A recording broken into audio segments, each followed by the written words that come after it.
History Holes. Hello, and welcome back to History Holes. In our last episode, we witnessed the tragic unraveling of the Nguyễn Dynasty's power. From the rigid orthodoxy of Emperor Minh Mang to the scholarly paralysis of Tự Đức, we saw an empire turn inward, obsessed with its own traditions, while a new, industrial world gathered its forces just beyond the horizon. The shocking naval defeat at Đà Nẵng in 1847 was a brutal awakening, but it was only a prelude. Today, the storm arrives. This is the story of the end of independence, the conquest of a nation, and the violent birth of French Indochina. Part 1, The First Bite, the Seizure of the South. The final act began on August 31, 1858. A formidable fleet of French and Spanish warships, their steam engines churning smoke into the sky, sailed into the harbor of Đà Nẵng. Their stated mission was to end the persecution of Christians, but their true objective was to pry open Đại Nam for French imperial interests. The initial assault was a terrifying display of modern firepower. The coastal forts, designed for an older style of warfare, crumbled under the relentless bombardment of European naval cannons. The Allied forces quickly seized the harbor, establishing a beachhead. But what they expected to be a swift victory soon turned into a frustrating stalemate. The Vietnamese commander, the veteran general Nguyễn Dynasty, refused to be drawn into a pitched battle where he would be annihilated. Instead, he employed a shrewd strategy of attrition. His forces encircled the European position, launching guerrilla raids, cutting supply lines, and using the sweltering, disease-ridden climate as their most potent weapon. For months, the Franco-Spanish expedition was pinned down, their soldiers dying more from cholera and typhus than from combat. The French commander, Admiral Rigaud de Genilly, realized a march on the capital of Huế from Đà Nẵng was impossible. Frustrated, he shifted his strategy. Leaving a small garrison at Đà Nẵng, he took the majority of his forces and struck at the empire's soft, prosperous underbelly. In February 1859, his fleet sailed up the rivers of the Mekong Delta and captured the citadel of Gia Dinh, the city of Saigon.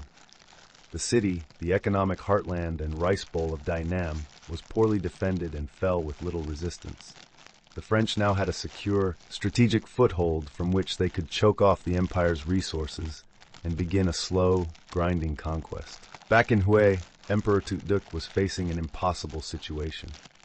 While the French expanded their control in the south, massive rebellions erupted in the northern provinces, led by pretenders to the old Lê dynasty. The empire was fighting a war on two fronts, against a technologically superior foreign invader in the south and against widespread popular uprisings in the north. His armies were stretched to the breaking point, and his resources were dwindling. Recognizing the hopelessness of his position, Tự Đức was forced to negotiate. He sent one of his most respected mandarins, Phan Thanh Giản, to deal with the French. The resulting Treaty of Saigon, signed in 1862, was a national catastrophe. Tự Đức was forced to formally cede 3 southern provinces to France, pay a crippling war indemnity, and grant religious freedom to the missionaries. For the first time in its long history, a Vietnamese court had signed away sovereign territory. It was a humiliating blow, and it was only the beginning. Part 2, a colony is born. The loss of the 3 eastern provinces was a wound that festered in the heart of the Nguyen court. Refusing to accept it as a permanent defeat, Emperor Tự Đức placed his faith in diplomacy, sending Phan Thanh Giản on a desperate mission to Paris in 1863. The journey was a profound culture shock for the elderly Mandarin and his delegation. They were paraded through a world of industrial might and imperial arrogance, pleading their case directly to Napoleon III. For a moment, it seemed there was hope. The French emperor, distracted by a costly intervention in Mexico, appeared open to returning the territory in exchange for commercial concessions. But this hope was quickly extinguished. The powerful colonial lobby and the fiercely ambitious naval admirals in Saigon, who had no intention of giving up their prize, successfully scuttled the negotiations. Phan Thanh Giản returned to Đại Nam empty-handed, having learned a bitter lesson. In this new world order, moral appeals meant nothing in the face of imperial ambition. Back in the south, the French admirals were not waiting for diplomats to decide their fate. Under the leadership of Governor de la Grandière, They consolidated their power and looked for a pretext to seize the rest of the Mekong Delta.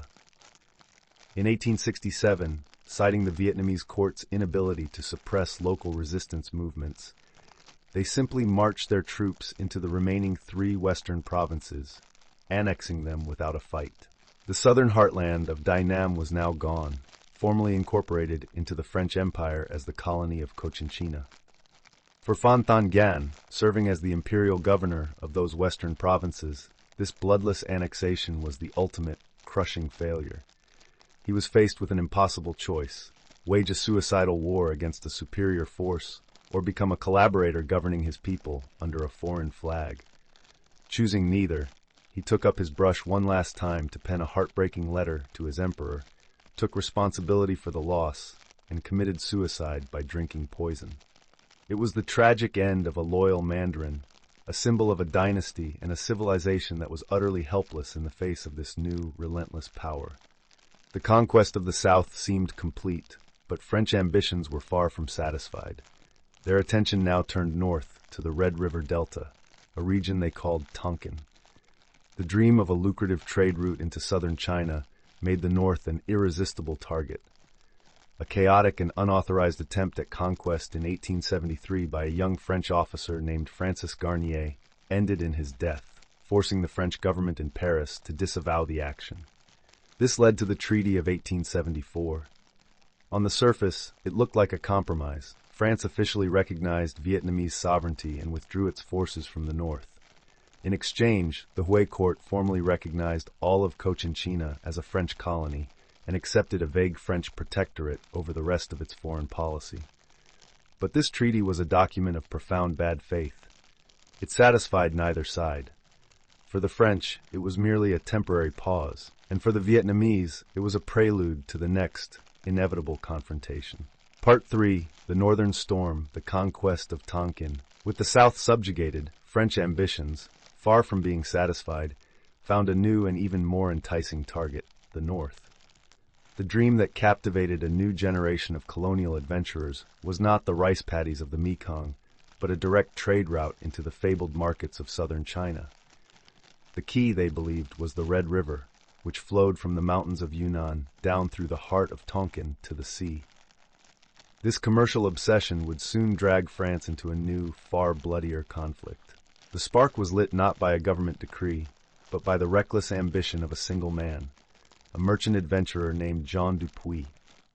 In 1872, seeking to fulfill a weapons contract with officials in Yunnan, he forced his way up the Red River with a small, heavily armed flotilla, defying the authority of the Nguyen court. His actions created a crisis in Hanoi, leading to a tense standoff with local officials. The French government in Saigon, wanting to both control Dupuy and exploit the situation, dispatched a young, ambitious naval officer named Henri Rivière to resolve the dispute in 1882. Rivière, however, had no intention of being a peacemaker. Like Garnier before him, he saw an opportunity for glory. Exceeding his orders, he used a minor skirmish as a pretext to storm and capture the massive citadel of Hanoi. He then followed this stunning victory with a lightning campaign, seizing the key cities of the Red River Delta. But this brazen act of conquest provoked a powerful response. The Nguyen court, desperate, called upon its traditional suzerain, Qing China, for aid. The French move into Tonkin was a direct challenge to China's centuries-old claim of influence over Đại Nam. The Qing government responded by sending regular army units across the border to confront the French. They were joined by the notorious Black Flag Army, a well-disciplined force of Chinese mercenaries under the command of the charismatic Liu Yongfu, who controlled the upper Red River. In May 1883, Rivière, as impetuous as Garnier had been a decade earlier, led a small force out of Hanoi and was ambushed and killed by the Black Flags. His death, far from ending the adventure, caused an uproar in Paris. National honor was now at stake, and the French government, which had been hesitant, committed to a full-scale war to secure Tonkin. The Sino-French War had begun, and the fate of northern Đại Nam would be decided on the battlefield. Part 4, The End of an Empire. While the war for Tonkin raged against the Chinese, the French delivered the mortal blow to the Nguyễn Dynasty itself. In August 1883, with the court at Huế paralyzed by infighting following the death of Emperor Tự Đức. A French fleet steamed up the Perfume River and attacked the capital's defenses. The assault was devastating. The forts were pulverized, and the court, in a state of terror and chaos, was forced into immediate and unconditional submission. With their guns aimed at the imperial city, the French dictated terms. The resulting Patnaud Treaty was not a negotiation. It was a capitulation. It formally established French protectorates over Annam, central Vietnam, and Tonkin, northern Vietnam. The emperor was stripped of all meaningful authority, reduced to a symbolic figurehead in his own palace. His foreign policy, and even his internal administration, now subject to the approval of a French resident general. The sovereignty of the Nguyen court was extinguished. With the conclusion of the Sino-French War in 1885, France's control was undisputed.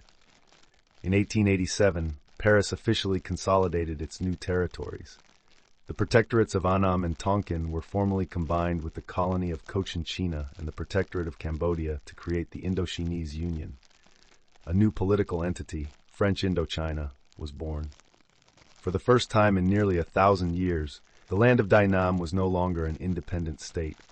The Dragon Throne was now a puppet stage, and the long, painful era of colonial rule had begun. I thank you very much for joining us on this journey. Please leave a like and subscribe if you want more. If you feel like it, tell us what else you'd like to hear. See you on the next episode.